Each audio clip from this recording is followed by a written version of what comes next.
कला और संस्कृति, राजस्थान कला एवं संस्कृति। देखिए, राजस्थान की कला और संस्कृति, राजस्थान का इतिहास, राजस्थान का भूगोल देख लीजिए। अपने एग्जाम के दृष्टिकोण से किसी भी स्टेट को यदि लेते हैं तो सबसे महत्वपूर्ण होता है। बहुत ज़्यादा वेरिएशन है, बहुत ज़्यादा तथ्य हैं और एग्जाम में बहुत सारे क्वेश्चन आते हैं। और यही बात है कि राजस्थान की कोई भी एग्जाम है तो राजस्थान सरकार ने तीनों पोर्शन को हर एग्जाम में डाल दिया है, चाहे वो RS एग्जाम हो, चाहे वो शिक्षक भर्ती हो, पुलिस हो। तो आज हम शुरू करेंगे राजस्थान कला और संस्कृति। राजस्थान कला और संस्कृति में बहुत सारे टॉपिक हैं, जैसे राजस्थान के लोक देवी देवता, राजस्थान के संत और संप्रदाय, राजस्थान के रीति रिवाज, वेशभूषा, आभूषण, राजस्थान के लोकगीत, लोक नृत्य, लोक नाट्य, राजस्थान की पेंटिंग, राजस्थान की भाषा और साहित्य, जनजातियाँ, राजस्थान के दुर्ग, महल, छतरियाँ, बावड़ियाँ, बहुत सारे कम से कम 10-12 टॉपिक है। और आज हम शुरू कर रहे हैं एक बहुत ही अच्छा टॉपिक है, क्योंकि हमारी आज पहली क्लास है, इसलिए हम लोक देवताओं से ही शुरू कर देते हैं उस क्लास को। सही रहेगा ना? हाँ, तो देखिए टॉपिक है राजस्थान के लोक देवता। हाँ, हेडलाइन डाल लीजिए, सुनना है। मैं यहाँ समझाऊँ तब आपको समझना है, और जब मैं लिखूँ तो पॉइंट टू पॉइंट लिखना है। कोई भी सिंबल बना लेना, जैसे इस तरह से लिख लो, या ये लिख लो, या ये लिख लो। देखिए, एक होते हैं लोक देवता और एक होते हैं देवता। क्या अंतर होता है? लोक देवता हमारे समाज के होते हैं। आप भी चाहो तो लोक देवी बन सकते हो, लोक देवता बन सकते हैं। लेकिन कौन से लोग? कि समाज के ऐसे लोग जिन्होंने अच्छी शिक्षा प्राप्त की थी, जिन्होंने सिद्धियों का ज्ञान प्राप्त किया, जड़ी बूटियों, औषधियों का ज्ञान प्राप्त किया और चमत्कार प्राप्त किया। उन लोगों ने अपने इन सिद्धियों, जड़ी बूटियों, चमत्कारों का प्रयोग समाज के सुधार में लगाया, धर्म की रक्षा करने में लगाया। तो चूंकि आपको पता है कि मध्यकाल में बहुत ज़्यादा आडंबर थे, अंधविश्वास थे, लोगों को अंधविश्वास दूर किया और लोगों को जीने का रास्ता दिखाया, लोगों को शोषण से मुक्त किया। ऐसे लोग कालांतर में जाकर के श्रद्धा के पात्र बन गए और ये क्या क्या कहलाने लगे? लोक देवताओं के रूप में पूजे जाने लगे। और इसी प्रकार से जैसे लोक देवता है, उसी प्रकार से लोक देवी है। रही बात लोक देवता की, तो देवता केवल फीलिंग्स होती हैं, हमारे उनका कोई आकार नहीं होता है, हम अपने अनुसार उनको मान लेते हैं। तो लोक देवता हमारे समाज के लोग होते हैं जिन्होंने बहुत अच्छा काम किया समाज के लिए, लोगों के विकास के लिए। वो आगे कालांतर में जाकर क्या बन गए? लोक देवता बन गए। अब यहाँ एक है कुल देवता, ध्यान से देखना, और एक है इष्ट देव या आराध्य देव। दोनों में क्या अंतर होता है? कई बार आप देखते हो कुल देवता, कुल देवी, या कई बार लिखा जाता है इष्ट देवी या आराध्य देवी। तो क्या अंतर होता है इनमें? देखिए, कुल देवता तो किसी भी समाज का, किसी भी जाति का, परिवार का एक होता है, पीढ़ी दर पीढ़ी चलता जाता है, पीढ़ियों से पीछे से आता है। जैसे कुल देवी, जैसे राठौड़ों की कुल देवी कौन सी है? नागनी जी माता। सिसोदिया वंश की कौन सी है? बाण माता। भाटी राजवंश की कौन सी? स्वांग्य माता। तो कुल देवता या कुल देवी पीढ़ी दर पीढ़ी एक ही समाज का होता है, सब लोग उसको मानते जाते हैं, वो तो होता है कुल देवता, एक समाज का, जाति का एक होता है। अब अगली कंसेप्ट इष्ट देव या आराध्य देव। तो इष्ट देव कौन होता है? कि व्यक्ति अपनी इच्छा के अनुसार, उसकी मनो इच्छा के अनुसार किसी एक देवता का चुनाव करता है वो, और एक देवता का चुनाव करके वो उसी की उपासना में लग जाता है। वो उस व्यक्ति का क्या हो गया? इष्ट देव। जैसे आपके घर में 5 लोग हैं, कुल देवता तो एक ही होगा भाई, वो तो हमारे पूर्वजों का है तो वो तो सभी मानेंगे, लेकिन 5 व्यक्ति हैं, उनके इष्ट देव अलग अलग हो सकते हैं। जैसे कोई हनुमान जी को अपना इष्ट मान करके उसकी उपासना में जोर से लगा हुआ है, कोई भगवान कृष्ण को मानने लग गया तो वो उसकी उपासना में लग जाएगा। तो इष्ट देवता व्यक्तिगत होता है और व्यक्ति की इच्छा के अनुसार होता है। वो कोई भी व्यक्ति किसी को भी जो उसको अच्छा लगता है उस देवता का चयन करता है और फिर उसी की उपासना में लग जाता है। वो क्या कहलाता है? इष्ट देव या आराध्य देव। और कुल देवता क्या होता है? समाज का या जाति का एक ही होता है, जो पीढ़ी दर पीढ़ी बहुत पीछे से चला आता है। जैसे आज आप बोलोगे राठौड़ों के इष्ट देवी कौन है, तो आप क्या कहोगे? नागणी जी माता है। जैसे कछवा वंश के राजाओं की या तो जमुआई माता कहोगे या अन्नपूर्णा माता। शिला देवी इष्ट देवी थी, बाद में कुल देवी बनी है वो, क्योंकि वो मान सिंह लेके आया था।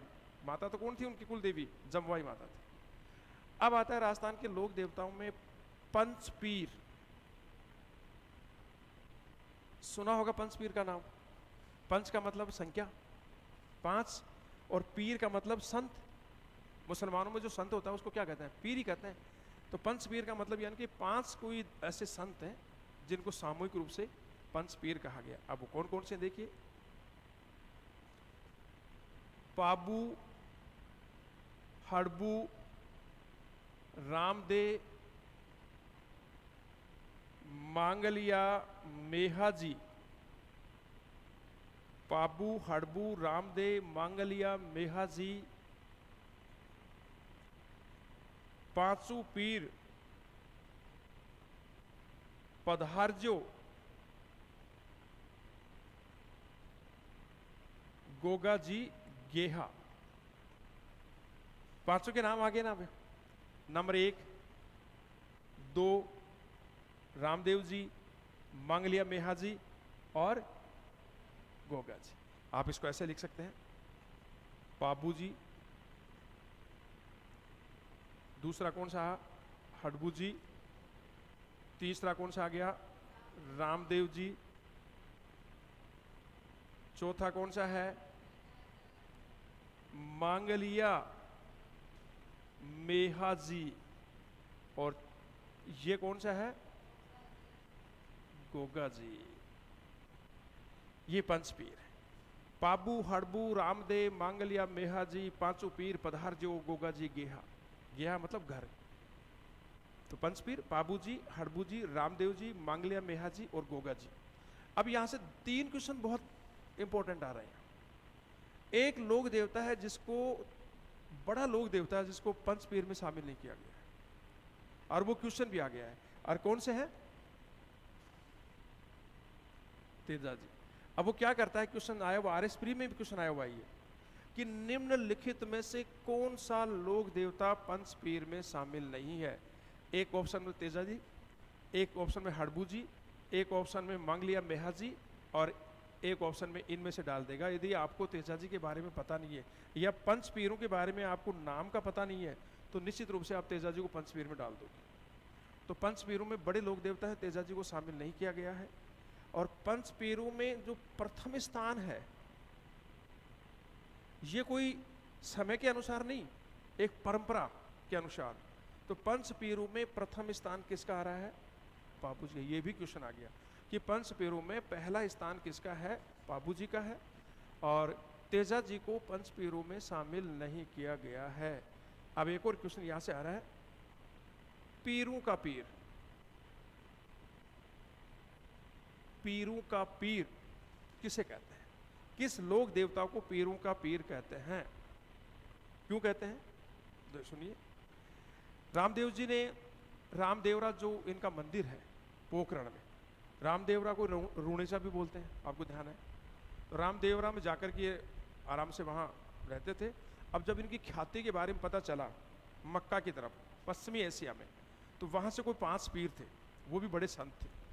जब उनको पता चला कि कोई रेगिस्तान में कोई संत है और वो हमसे भी बड़ा संत बताया जा रहा है, तो रामदेव जी की परीक्षा लेने के लिए वो रामदेवरा पहुँच गए, मक्का से वो पीर। अब यहाँ आ गए, अब किसी संत के घर कोई संत आता है या तो उसकी आओ भक्त होती है कि जो भी जैसा भी है, ये घर है, आइए आप बैठिए, जलपान ग्रहण कीजिए। बैठ गए आकर के, रामदेव जी ने उनके लिए खाना बनवा दिया। खाना बनवा के खाना लगवा दिया चौकी पे।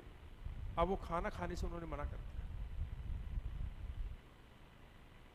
क्या कहा रामदेव जी को उन्होंने कि हमारे बर्तन मक्का में हैं, और यदि वो बर्तन यहाँ पर आएंगे और उन बर्तनों में खाना परोसा जाएगा तो हम खाना खाएंगे, अन्यथा हम खाना नहीं खाएंगे। रामदेव जी ने कहा कि आप बच्चे नहीं है, ऐसी बातें हरकतें मत करो, आप संत लोग हैं, जी में भोजन। नहीं माने तो कहते हैं कि रामदेव जी ने यो हाथ फैलाया और मक्का से वो बर्तन उड़ते उड़ते उड़ते हुए रामदेवरा पहुंच गए। और जब वो बर्तन देखे उन्होंने खुद के अपने बर्तन, तो हाथ जोड़ लिए फिर कि भगवान आप तो, हम तो पीर ही हैं और आप कौन हैं, पीरों के पीर। जब शेर को सवा शेर मिलता है तो इसी तरह से होता है। तो इसलिए रामदेव जी को क्या कहते हैं, पीरों का पीर। अब आप यहाँ तो राजस्थान के लोक देवता हेडलाइन डाल दिया आपने, अब आप ये हेडलाइन डालिए पंच पीर, और पंच पीर डालने के बाद में ये लिखिए पंच पीर, उसके बाद में लिखिए पाबू, कोमा लगाइए, पाबू हड़बू रामदे, पाबू हड़बू रामदे मांगलिया मेहाजी, पाबू हड़बू रामदे मांगलिया मेहाजी, पांचू पीर, पांचू पीर पधारजो, पांचू पीर पधारजो, गोगाजी गेहा, पाबू हड़बू रामदे मांगलिया मेहाजी, पांचू पीर पधारजो, गोगाजी गेहा। अब इनके नाम नीचे लिख लो, आप पंच पीरों के नाम लिख लो। बाबूजी,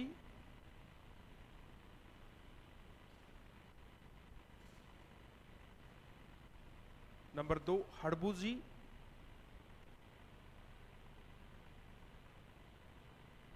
नंबर 3 पर की रामदेव जी, और नंबर 4 पर लिखिए मांगलिया मेहाजी, और 5 पर क्या लिखना है, गोगा जी। तो पंचपीरों के नाम लिख लिए, यहां भी पंचपीरों के नाम है 1 2 3 4 और 5, ये फिर ये सीक्वेंस में आ गई। अब पहला पॉइंट लिखिए नीचे, इनके नीचे पॉइंट डालिए, कोई सा भी पॉइंट डाल लो, या तो इस तरह से डाल लो, या ऐसे डाल लो, या इस तरह से डाल लो। देखिए तेजा जी को, पहला पॉइंट डालिए नीचे, तेजा जी को पंचपीरों में शामिल नहीं किया गया है, तेजा जी को पंचपीरों में शामिल नहीं किया गया है।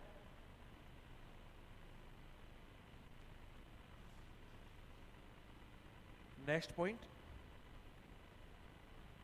पहला पॉइंट लिख लिया ना, अब अगला पॉइंट लिखिए, पंचपीरों में प्रथम स्थान,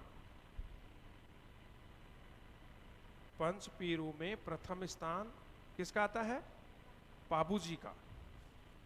पंचपीरों में प्रथम स्थान पाबू जी का आता है।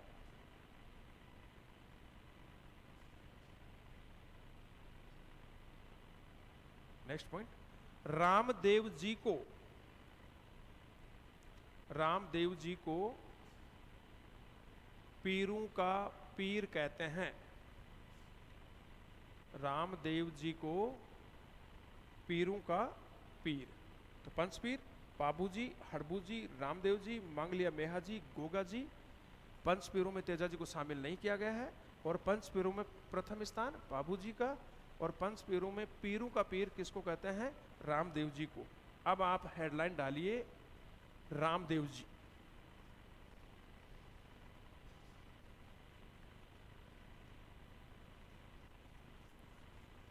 क्या डाला हेडलाइन में, रामदेव जी।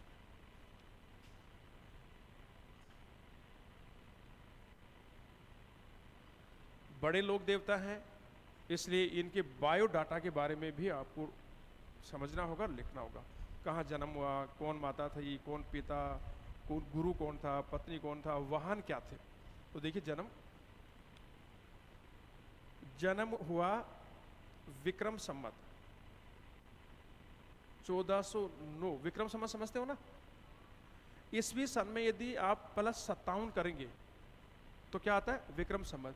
जैसे ईस्वी सन क्या चल रहा है, 2022, अब इसमें +57 कर दो, 7 और 2 कितने हो गए, 9, 7, 2069 विक्रम संवत। गांव में अपने जो दादा लोग हैं, जो बूढ़े हैं, अब जाके बोलो वो 79 की साल बताएंगे, क्या है 79 की साल है ये। और यदि विक्रम संवत में ईस्वी सन निकालोगे तो -57 कर दो। ईस्वी सन में +57 जोड़ने से क्या होता है? विक्रम संवत। और विक्रम संवत में से -57 करने से क्या आ जाता है? ईस्वी सन। तो जन्म हुआ विक्रम संवत 1409 में। कहा? ऊंडू काश्मीर गांव में। और ऊंडू काश्मीर गांव कहां पर है? ऊंडू काश्मीर है बाड़मेर। और तहसील कौन सी है? शिव तहसील। तो ऊंडू काश्मीर गांव बाड़मेर में है। और बाड़मेर की कौन तहसील है? शिव तहसील। तो 1409 विक्रम संवत में बाड़मेर की शिव तहसील के ऊंडू काश्मीर गांव में उनका जन्म हुआ। लिखिए मत अभी। जाति क्या थी? तंवर राजपूत थे। कौन से राजपूत थे? तंवर राजपूत थे। पिता का नाम क्या था? अजमल जी तंवर। पिता का नाम क्या था? अजमल जी तंवर। माता का नाम क्या था? मैना दे। तो मैना दे कौन थी? इनकी मां का नाम था, अर्थात माता का नाम क्या था? मैना दे। इनका एक बड़ा भाई भी था और उनका नाम था वीरम देव। क्या नाम था? वीरम देव। अर्थात वीरम देव किसके बड़े भाई थे? रामदेव जी के। अब इसको अवतार देखो, रामदेव जी को तो माना गया है भगवान कृष्ण का अवतार। अब वीरम देव को किसका अवतार माना गया है? बलराम जी का अवतार। और बलराम जी कौन थे? भगवान कृष्ण जी के बड़े भाई। भगवान कृष्ण के बड़े भाई का नाम क्या था? बलराम। तो यहां इनके बड़े भाई का नाम है वीरम देव और इनको बलराम जी का अवतार माना गया है। गुरु का नाम? गुरु का क्या नाम था? बालीनाथ। तो बालीनाथ इनके गुरु थे। और पत्नी का नाम पूछा गया एक बार। पत्नी का नाम था नेतल दे। और इन्हीं को दूसरा नाम क्या था? निहाल दे। और ये नेतल दे कहां की राजकुमारी थी? ये थी अमरकोट। अमरकोट का इनके पिता का नाम था सोडा राजा दले सिंह की पुत्री थी। अब अमरकोट कहां पर है? पाकिस्तान में। अमरकोट कहां पर है? पाकिस्तान में। और आपको याद होगा यदि थोड़ा सा आपने हिस्ट्री पढ़ी है, इसी अमरकोट में 15 अक्टूबर 1542 को मुगल सम्राट अकबर का जन्म यही हुआ था, अमरकोट में। तो अमरकोट के सोडा राजा दले सिंह की बेटी थी इनकी पत्नी, जिसका नाम था नेतल दे, उसे निहाल दे भी कहते हैं। वाहन घोड़ा था इनके पास जिसे कहते थे लीला घोड़ा। क्या नाम था? लीला घोड़ा। और नीला घोड़ा कौन था? देवनारायण जी का वाहन था, ध्यान रखना। तो इनके घोड़े का नाम क्या था? लीला। और इनकी एक बहन थी, बहन का नाम था सुगना बाई। और इनकी एक धर्म की बहन भी थी जो इनकी शिष्या भी थी। धर्म की बहन का क्या नाम था? डालीबाई मेघवाल। क्या नाम था? डालीबाई मेघवाल। देखिए, रामदेव जी ने दलित उत्थान के लिए बहुत जबरदस्त काम किया था, अछूतों के उद्धार के लिए पूरा जीवन लगा दिया। आगे हम पढ़ेंगे, देखिए।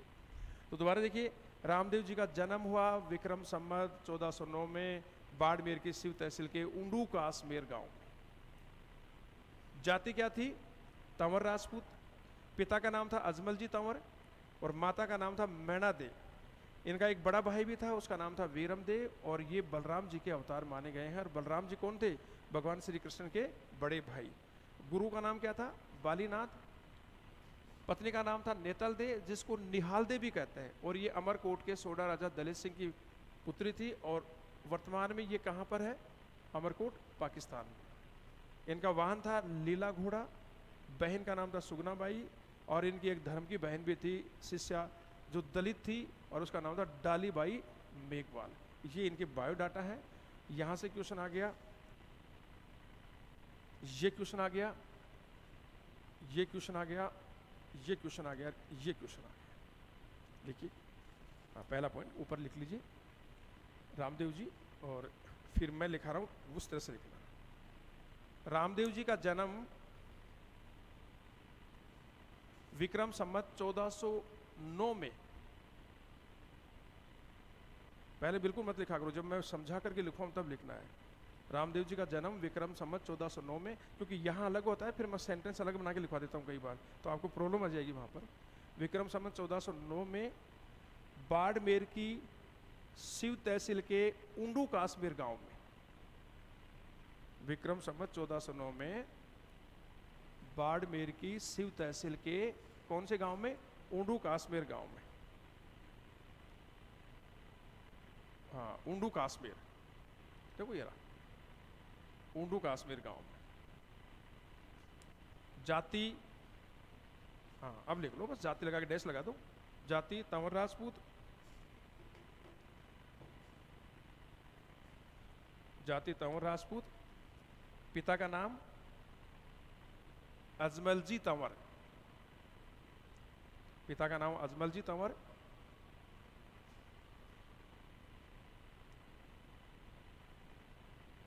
माता का नाम मैणा दे,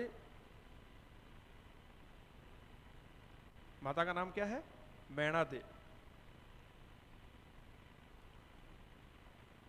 बड़ा भाई वीरम देव, और किसके अवतार हैं ये? बलराम जी का अवतार। और बलराम जी कौन थे? श्री कृष्ण के बड़े भाई। वीरम देव और ब्रैकेट में लिख दो बलराम जी का अवतार है।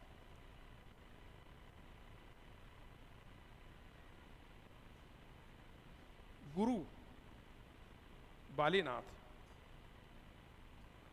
गुरु का नाम था बालीनाथ।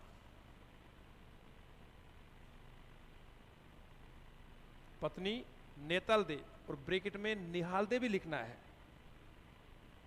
पत्नी नेतल दे और ब्रैकेट लगा के क्या लिखोगे? निहाल दे, उसके आगे डैश लगाओ, डैश लगाओ। ये अमरकोट के सोढ़ा राजा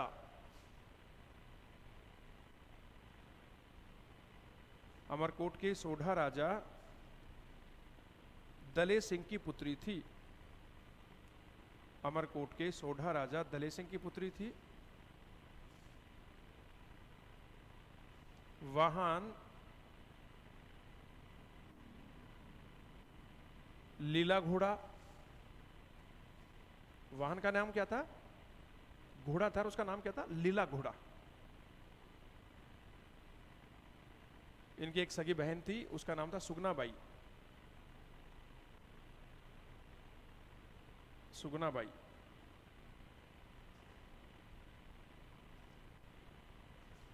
धर्म की बहन, ब्रैकेट में शिष्या भी लिख दो, ये इनकी शिष्या भी थी। धर्म की बहन डाली बाई मेघवाल, धर्म की बहन क्या नाम था? डाली बाई मेघवाल। पूछा गया है ये, तो ये इनके बायोडाटा थे।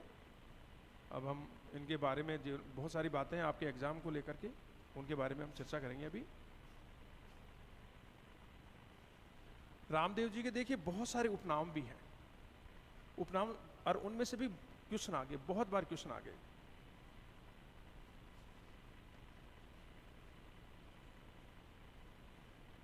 देखिए उपनाम कौन कौन से हैं, ध्यान से देखना बोर्ड पर।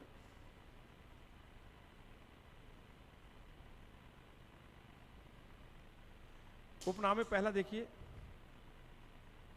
हिंदू रामदेव जी को किसका अवतार मानते हैं? भगवान श्री कृष्ण का। यदि ऑप्शन में कोई क्वेश्चन आ गया श्री कृष्ण का नाम नहीं है, तो वो आपको क्या मिलेगा? विष्णु, क्योंकि श्री कृष्ण किन के अवतार हैं? भगवान विष्णु के। भगवान राम किसके अवतार थे? भगवान विष्णु के। हिंदुओं में गॉड एक ही माना गया है, विष्णु भगवान, सभी उसी के रूप हैं। तो यदि कृष्ण नहीं आता है तो आपको विष्णु करना है, तो हिंदू क्या मानते हैं? श्री कृष्ण का अवतार। मुसलमान इनको क्या कहते हैं? मुसलमान कहते हैं इनको रामसा पीर।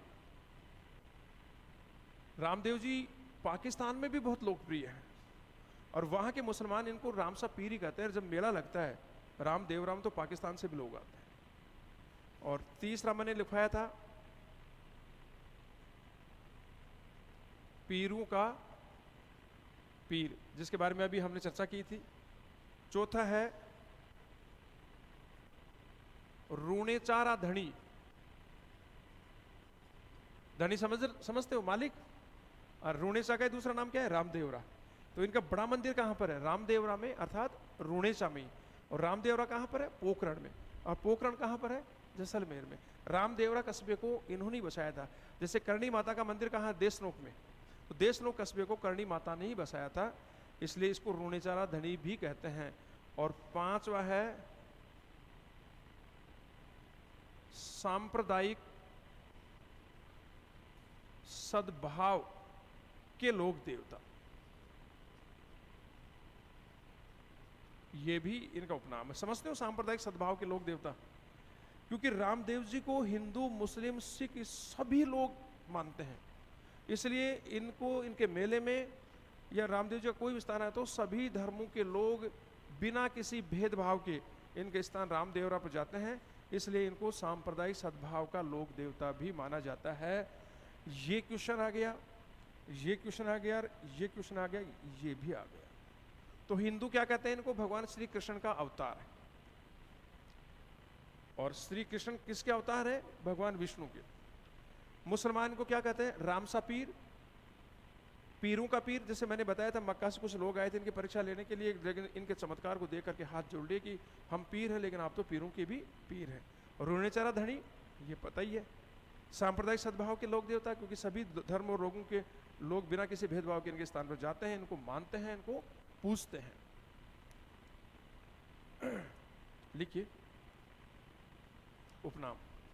पहला उपनाम लिखिए, हिंदू रामदेव जी को, हिंदू रामदेव जी को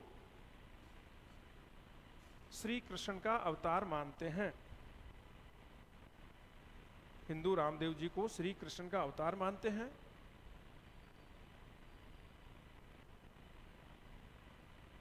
नंबर 2, मुसलमान इनको रामसा पीर कहते हैं। मुसलमान क्या कहते हैं? रामसा पीर। मुसलमान इनको रामसा पीर कहते हैं। नंबर 3, पीरों का पीर।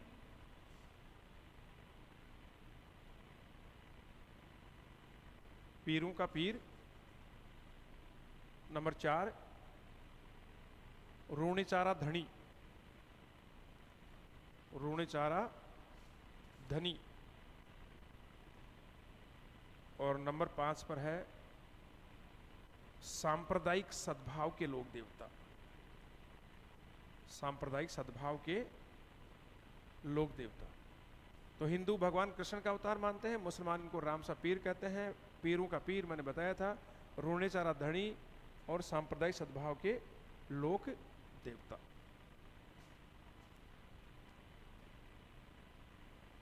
जहां कुछ समझ में नहीं आता है तो तुरंत पूछना है आपको, बाकी तो मैं सारे कंसेप्ट क्लियर करता चलूंगा, आप चिंता मत करो उस चीज की। अब रामदेव जी ने एक राक्षस का वध भी किया था। पता है आपको कौन से राक्षस का? बहुत, देखिए राक्षस से वैसे राक्षस नहीं था वो, क्योंकि हमारे गांव में भी कोई जो शराब पी के उद्यम मचाता है, मारपीट करता है, तो लोग क्या कहते हैं, सारा राक्षस प्रवृत्ति का आदमी है। तो ये जो राक्षस का वध किया था, उसके पास भी कुछ चमत्कारिक शक्तियां थी, और उन चमत्कारिक शक्तियों का प्रयोग लोगों को डराने में करता था वो। कभी आंधी आ गई, लोगों के पशुओं को ले गया, कभी मतलब उनको परेशान करता था। तो रामदेव जी ने, एक जगह है सातलमेर, और सातलमेर आज का पोखरण है। सातलमेर आज का क्या है? पोखरण। तो रामदेव जी ने सातलमेर में भैरव नामक राक्षस का वध करके यहां के लोगों को इसके अत्याचार से मुक्ति दिलाई थी। कौन से राक्षस का वध किया? भैरव का। और कैला देवी ने भी एक राक्षस का वध किया था, यदि आपको याद हो तो, नरकासुर राक्षस का वध किया था। कैला देवी कौन सी? करौली वाली। तो भैरव राक्षस का वध किया था। रामदेव जी ने हिंदू मुस्लिम एकता और सामाजिक समानता पर बहुत बल दिया था। यानी कि समाज में जो ऊंच नीच भेदभाव की भावना थी उसका जबरदस्त विरोध किया था। और इसी ऊंच नीच की भावना की वजह से जो समाज का दलित वर्ग था, जो अछूत वर्ग था, उसको बहुत ज़्यादा परेशान होना पड़ता। अछूतों के उद्धार के लिए देखिए आगे बहुत सारे काम किए इन्होंने और उनको मुख्य धारा से जोड़ लिया और उनको वापस कन्वर्ट किया और हिंदू धर्म की रक्षा भी की। तो हिंदू मुस्लिम एकता पर बल दिया और सामाजिक समानता पर भी, कि समाज में कोई ऊंचा बड़ा नहीं है, सब लोग समान हैं। रामदेव जी ने बहादुर पद शुक्ला एकादशी, देखिए एक महीने में 2 पक्ष होते हैं। महीने का पहला पक्ष होता है कृष्ण पक्ष, फिर अमावस्या पर जाके खत्म होता है, फिर शुक्ल पक्ष शुरू होता है, वो पूर्णिमा पर जाके खत्म होता है। तो बहादुर पद शुक्ला एकादशी को एक तालाब है राम सरोवर, इस तालाब की पाल के ऊपर इन्होंने जीवित समाधि ली थी। आज भी लोग रामदेवरा जाते हैं तो पहले समाधि पर जाते हैं, फिर मंदिर में जाते हैं। और रामदेव जी से एक दिन पहले इनकी जो धर्म की बहन थी शिष्या थी डाली बाई ने रामदेव जी से एक दिन पहले इसी पाल पर, इसी राम सरोवर तालाब की पाल के ऊपर समाधि ली थी। अर्थात वो तिथि क्या हो गई, भाद्रपद शुक्ला दशमी। तो इस तरह से इन्होंने समाधि ली थी। रामदेव जी एकमात्र ऐसे लोक देवता थे जो कवि थे। जितने भी लोक देवता हुए हैं उनमें रामदेव जी एकमात्र ऐसे थे जो कवि थे, और कवि होने के नाते उन्होंने एक ग्रंथ की रचना भी की थी, 24 वाणियां, इस ग्रंथ की रचना की थी। तो रामदेव जी ने सातल में अर्थात पोखरण में भैरव नामक राक्षस का वध करके यहाँ के लोगों को इसके अत्याचार से मुक्ति दिलाई। हिंदू मुस्लिम एकता और सामाजिक समानता पर बल दिया। रामदेव जी मूर्ति पूजा के विरोध भी थे, और ये कारण था कि रामदेव जी का जो मुख्य मंदिर है, मंदिर में इनके प्रतीक के रूप में इनके पैरों की पूजा की जाती है, जिनको कहते हैं पगला। लेकिन आजकल तो मूर्ति भी लगा दी गई है, और वो मूर्ति लाई गई थी अमरकोट से। तो मंदिर में मूर्ति भी है, लेकिन मुख्य रूप से पूजा किसकी होती है, पगलियों की पूजा होती है। भाद्रपद शुक्ला एकादशी को राम सरोवर तालाब की पाल पर इन्होंने समाधि ली थी, और इसी तालाब की पाल पर इनकी शिष्या डाली बाई ने इनसे एक दिन पहले समाधि ली थी। और रामदेव जी एकमात्र ऐसे देवता थे जो कवि थे। 24 वाणियां नामक ग्रंथ लिखा। यहाँ पर राम सरोवर तालाब के पास ही परचा बावड़ी है, जहाँ कहते हैं कि लखी बंजारा, रत्ना राय का, इनके पिता थे एक अजमल जी, उनको सबसे पहले पर्चा यहाँ दिया गया था। पर्चा का मतलब समझते हो, रामदेव जी के चमत्कार। जैसे रामदेव जी के मंदिर में आप गए और आपकी समस्या के बारे में आपने बताया मनी मन में, और आप घर आ गए, आपकी समस्या का सॉल्यूशन हो गया, इसका मतलब रामदेव जी ने आपको क्या दे दिया, पर्चा दे दिया, चमत्कार दे दिया, और आप ठीक हो गए। तो सबसे पहले यहाँ दिया था, इसीलिए पर्चा बावड़ी और ये राम सरोवर तालाब दोनों ही कहाँ पर है, रामदेवरा में। और रामदेवरा का दूसरा नाम क्या है, रूणेचा, ठीक है। और रामदेवरा कहाँ पर है, पोखरण में। पोखरण कहाँ पर है, जैसलमेर में, ठीक है। लिखिए ये वाला अगला पॉइंट, जो पॉइंट छोड़ा था ना उससे जस्ट नीचे ही। रामदेव जी ने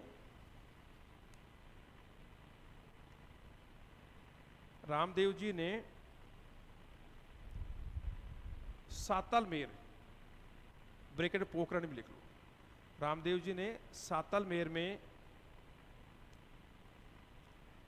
और सातलमेर का नाम अब क्या है, पोखरण। रामदेव जी ने सातलमेर में भैरव नामक राक्षस का,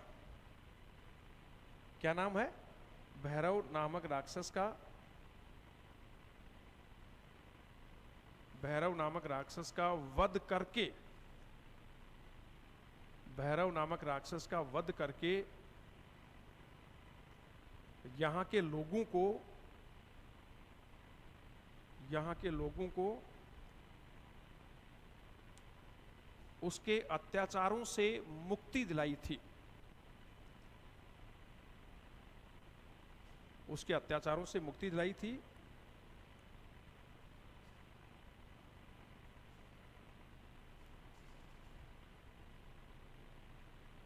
नेक्स्ट पॉइंट, रामदेव जी ने हिंदू मुस्लिम एकता, रामदेव जी ने हिंदू मुस्लिम एकता और सामाजिक समानता पर बल दिया। हिंदू मुस्लिम एकता और सामाजिक समानता पर बल दिया और मूर्ति पूजा का विरोध किया। हिंदू मुस्लिम एकता, सामाजिक समानता पर बल दिया और किसका विरोध किया? मूर्ति पूजा का विरोध किया। अब यहां पर देखिए, रामदेव जी ने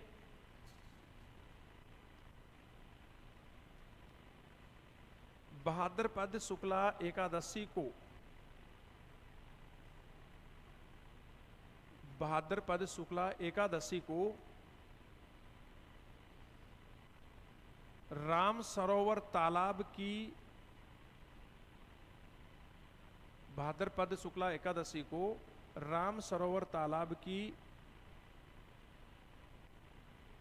पाल पर, पाल समझते हो ना, दीवार नहीं होती जहां पानी बांध की जो होती है दीवार, उसको क्या कहते हैं गांव में? पाल ही बोलते हैं उसको, समझ गए ना पाल? हाँ, राम सरोवर तालाब की पाल पर जीवित समाधि ली थी।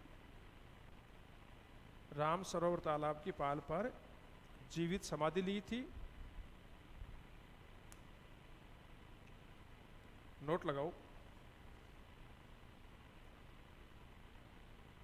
इसी सरोवर की पाल पर, नोट लिखिए, इसी सरोवर की पाल पर रामदेव जी की शिष्या, इसी सरोवर की पाल पर रामदेव जी की शिष्या डालीबाई ने, रामदेव जी की शिष्या डालीबाई ने रामदेव जी से एक दिन पहले, रामदेव जी से एक दिन पहले अर्थात क्या है? भाद्रपद शुक्ला दशमी, लिख लो तो लिख लो, नहीं छोड़ो। रामदेव जी से एक दिन पहले समाधि ली थी और एक दिन पहले की तिथि क्या थी? भाद्रपद शुक्ला दशमी। और ये क्या है? दूसरे दिन। अब एक और नोट डालिए, ये लिखिए, वर्तमान में पर्चा बावड़ी, वर्तमान में पर्चा बावड़ी और राम सरोवर तालाब, वर्तमान में पर्चा बावड़ी और राम सरोवर तालाब रामदेवरा में स्थित हैं। कहां पर है? रामदेवरा में। रामदेवरा का दूसरा नाम क्या है? रूणीचा। और रामदेवरा कहां पर है? पोखरण में। पोखरण कहां पर है? जैसलमेर में। जैसलमेर कहां है? और राजस्थान कहां है? और भारत और विश्व है? खत्म। हाँ, ब्रह्मांड में। ठीक है, क्या लगी होती है? हाँ, इतना मेरा देखा हुआ नहीं है, लेकिन मंदिर वो, अब उसमें कोई ऐसे तो कोई है नहीं, लेकिन वास्तव में बताते हैं चूड़ी। अब मंदिर आपने देखा है क्या? मंदिर मतलब डालीबाई का मंदिर मंदिर के पास में ही होगा और वो समाधि चूड़ी बंधी होती है। हाँ, रामदेव जी पर तो बहुत सारी किताबें लिखी गई हैं। अच्छा, क्या समाधि स्थल भी देखा है आपने? पहाड़ पे है वो, तालाब होगा वहां पर पास में। गया नहीं मैं कभी।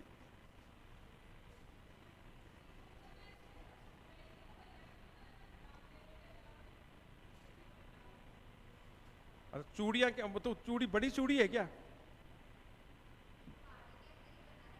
ऐसा चूड़ी का सा वो नक्शा, हाँ बिल्कुल बिल्कुल बिल्कुल। अब यहां देखिए आप, कुछ कंसेप्ट लिख रहा हूं मैं, उनके बारे में आप सोचना कौन से आ रही हैं आपको।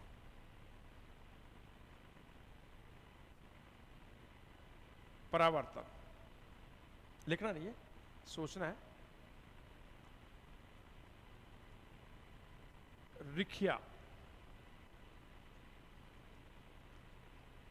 ब्यावले, बाबेरी बीज,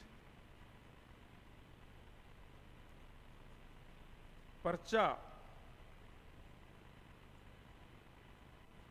नेजा, जातरू, पगला,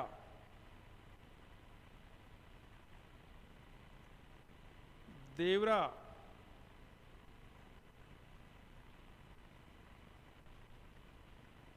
जम्मा जागरण,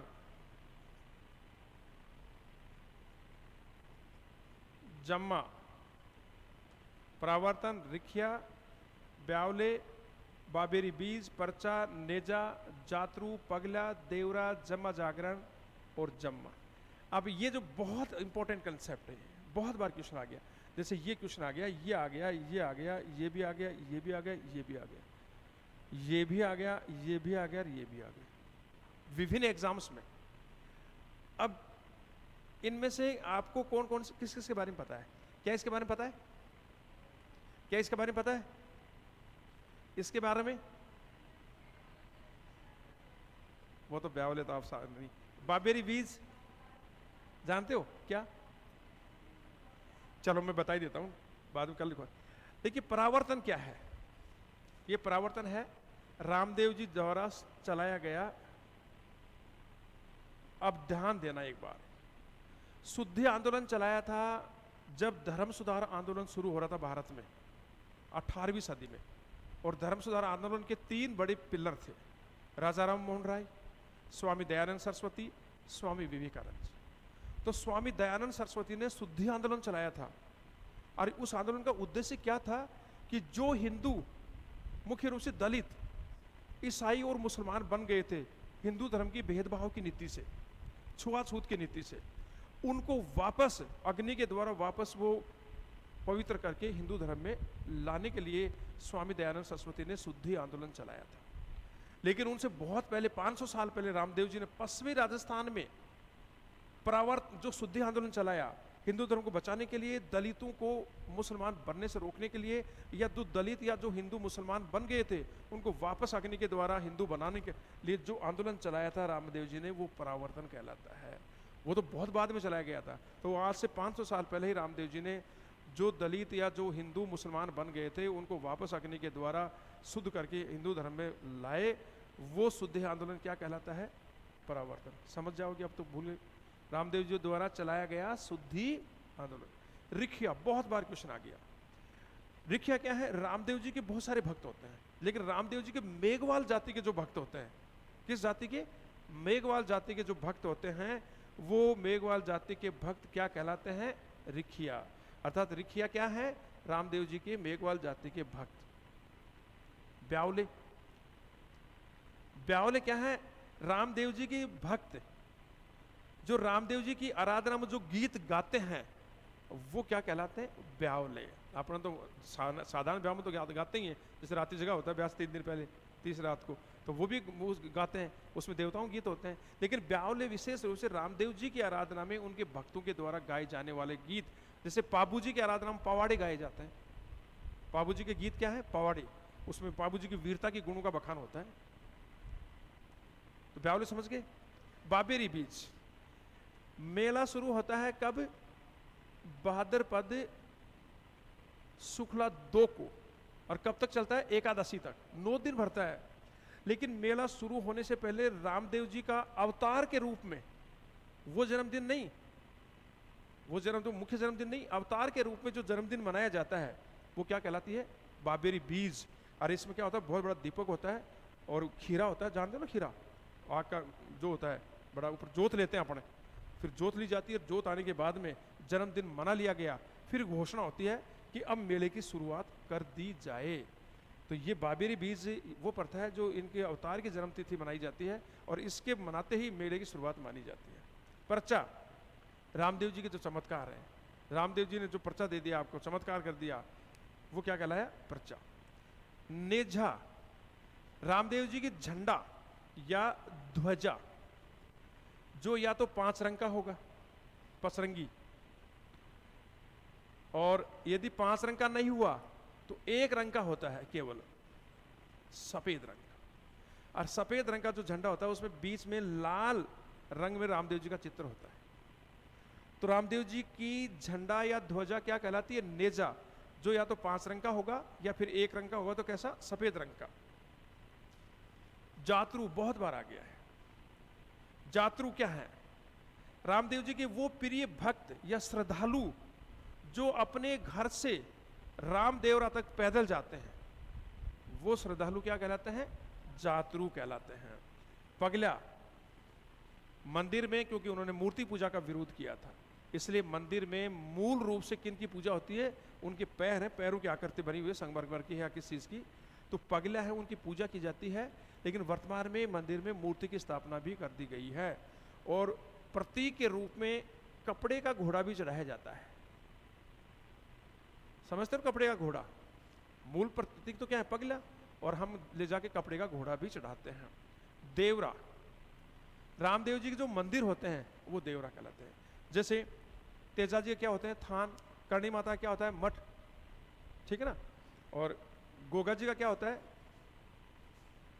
गोगा जी की मेड़ी, गोगा जी के मंदिर क्या कहलाता है? मेड़ी। तो देवरा क्या है? इनके मंदिर हैं। अब ये जम्मा जागरण ये क्या है? मैंने आपको कहा था कि रामदेव जी ने दलित और अछूतों के उद्धार का काम किया था। अब ये क्या करते थे कि जम्मा जागरण के तहत हर दिन या दूसरे दिन किसी गांव में जाते थे अपने साथियों को लेकर के, और गांव में सब जाकर के पूछते थे कि इस गांव का सबसे अछूत घर कौन सा है, कौन लोग हैं जो गांव से बाहर रहते हैं, जो गांव के लोग उनको ना तो अपने पास आने देते हैं, ना उनसे मिलते हैं, ना उनके पास खाते हैं, ना उनको खाने देते हैं। ऐसे घर में जाते थे रामदेव जी जम्मा जागरण के तहत, और वहां जाकर के भोजन बनता था और एक बड़े से थाल के अंदर भोजन डाल करके उन अछूतों को बैठाते थे और उनके साथ खाना खाते थे। और ये दृश्य गांव के लोग देखते थे और उनसे माफी मांगते थे कि आज के बाद हम इनसे कोई भेदभाव नहीं करेंगे। वो प्रथा क्या थी? जम्मा जागरण। अब ये जम्मा जागरण तो खत्म हो गया, अब केवल जम्मा रह गया। और जम्मा अब क्या है कि मेले के अवसर पर या विशेष अवसर पर रामदेव जी के जो रात के जागरण होते हैं, रात्रि जागरण होते हैं रामदेव जी के, वो क्या कहलाते हैं? जम्मा। और ये बहुत ही इंपॉर्टेंट कंसेप्ट है। कामड़िया पंथ, कामड़िया पंथ के नाम से कामड़िया जाति बन गई। इस जाति के प्रवर्तक भी रामदेव जी हैं। तो रामदेव जी ने दलितों के उत्थान के लिए ध्यान देना, अछूतों के उद्धार के लिए जिस पंथ की स्थापना की, वो पंथ क्या कहलाता है? कामड़िया पंथ। और इसी पंथ के नाम से एक जाति भी बन गई जो रामदेव जी की बहुत बड़ी भक्त होती है, जो 13 ताली नृत्य भी करते हैं उसकी महिलाएं। 11 कंसेप्ट में समझ में आया? रामदेव जी द्वारा चलाया गया शुद्धि आंदोलन, रामदेव जी के मेघवाल जाति के भक्त, ब्यावले रामदेव जी के गीत जो इनकी भक्त गाते हैं, बाबेरी बीज मेला शुरू होने से पहले भाद्रपद शुक्ला 2 को अवतार के रूप में इनकी तिथि मनाई जाती है। वो प्रथा क्या कहलाती है? बाबेरी बीज। प्रचा, रामदेव जी के जो चमत्कार हैं वो प्रचा कहलाते हैं। नेजा, इनकी ध्वजा होती है जो या तो 5 रंग की होती है या सफेद रंग की होती है। जातरू, वे श्रद्धालु जो अपने घर से रामदेवरा तक पैदल जाते हैं। पगला, इनके प्रतीक चिन्ह है जो मंदिर में है। कपड़े का घोड़ा भी चढ़ाया जाता है, वर्तमान में मूर्ति भी है। देवरा, रामदेव जी के मंदिर को क्या कहते हैं? देवरा। जम्मा जागरण, रामदेव जी ने शोषण के विरुद्ध दलितों को उत्थान के लिए जो जागरण चलाया था वो जम्मा जागरण कहलाता है। वर्तमान में जम्मा केवल रात्रि जागरण रह गए, जो मेला भरता है तो भक्त उनके रात में जागरण करते हैं। कामड़िया पंथ, रामदेव जी ने दलितों और अछूतों के उद्धार के लिए जो पंथ चलाया वो क्या था? कामड़िया पंथ कहलाता है। इसी के नाम से कामड़िया जाति भी बन गई है। ये सारी कंसेप्ट बहुत इंपॉर्टेंट है और मुझे लगता है कि अब ये समय हो गया है। ठीक है, आज हमारी पहली क्लास थी, हमने देवताओं के नाम से शुरू किए। कल्चर में बहुत सारी विविधताएं, बहुत क्वेश्चन है। आज ये जो क्लास ली आपको समझ में आई? कहीं कोई दिक्कत नहीं हुई? कोई भी चीज़ अगर समझ में नहीं आई तो मुझसे पूछ सकते हो आप कि ये चीज़ हमें समझ में नहीं आई। बोलिए बोलिए। अच्छा ठीक है, हाँ बिल्कुल। कल फिर इसको आगे बढ़ाते हैं। धन्यवाद।